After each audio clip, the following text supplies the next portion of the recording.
Unë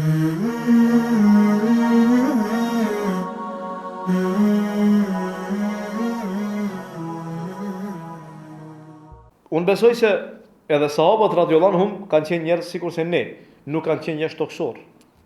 Mirë, po ku dallohemi ne me ata? Ne me ata dallohemi se ata e kanë kuptuar mirë çështjet, domethënë ajetet edhe hadithet e pejgamberit Allahut. E kanë ditë vlerën e veprave të mira edhe ganimin vepra të mira. Tek ata nuk ka qenë problemi se kush posedon diçka më të mirë nga dunjoja. Ne sot unë e blej një makinë, ti domethënë thot për noti kam punuar 10 orë më tepër, veç ta marr një makinë më të mirë se sa unë. Unë e blej një telefon, ti kishe më një telefon më të mirë. Unë e bën një shtëpi, ti kishe më bën një shtëpi më të mirë. Domethënë vazhdimisht garim për çka, për dunjë. Vazhdimisht garim për ku, për dunjë. Mirë, po për ahiret kur ashin pyetja thot ledhot çka do të shban. Thot shko thot i parë, këti le ti, thot nuk ka problem. Puno. Nuk ka problem. Puno.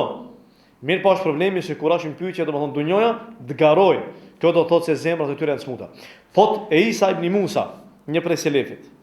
Thot 30 vite thot rrej shtazi. 30 vite thot rrej shtazi. Kisha thot dëshirë për një lloj ushqimi të madh sabat ha. 30 vite rrej shtazi. Njerëzit ta shkonin në furrë edhe e blenin atë ushqim. Tha unë tha 30 vjet tha rrej shtazi nuk po ta mundsi të marr edhe ta shijoj ngrënien e atij ushqimi. A e dini pse? A dini pse? Pra sy se në sabah ka shkuar morë dituri. Ka qenë në zona me dituri. S'ka pas mundësi me dal. Kurse e cek Muhammed e Sulemi. Thot njëna prej natëve thot u ngrita para sabajt. Në rast se sabaja është në 5, është ngrit në 4. Edhe tha shkova tha në xhami, tha shkoj ta ndroj dersin Kur'an. Në 4 ora në sabah në Kur'an, ta ndroj dersin. Tha kur shkova tha në xhami, tha e gjeta tha 30 veta përpara mua. Domethënë se ata njerëz i kin 4, ata njerëz i kanë marrë ndoshta kanë vlen në xhami. Edhe kur ka shku dersin tha me ndru te Ibn al-Akhram, ka qenë një lexues i njohur i Kur'anit, tha prej sabot kanet deri në kindi për me ndruën dersin e vet. Prej sabah e deri në kindi për me ndru me lexu Kur'an para hoxhës vet. Prej sabah deri në kindi. Në një ders gjysore 40 minuta, s'kemi mundësi me dhejta, po? A i kanë dhejtë xhami, pa buk, pa kur gjo. Prej sabat, deri një këndi, thot që atërë më thotë Omer, e reni, për me ndru, më thonë, dersin. Edhe plus, ashtë ngrit ora, do thonë, një orë, më thonë, ma herët shumë, ashtë ngrit për me shku me vëzon, më thonë, dersin.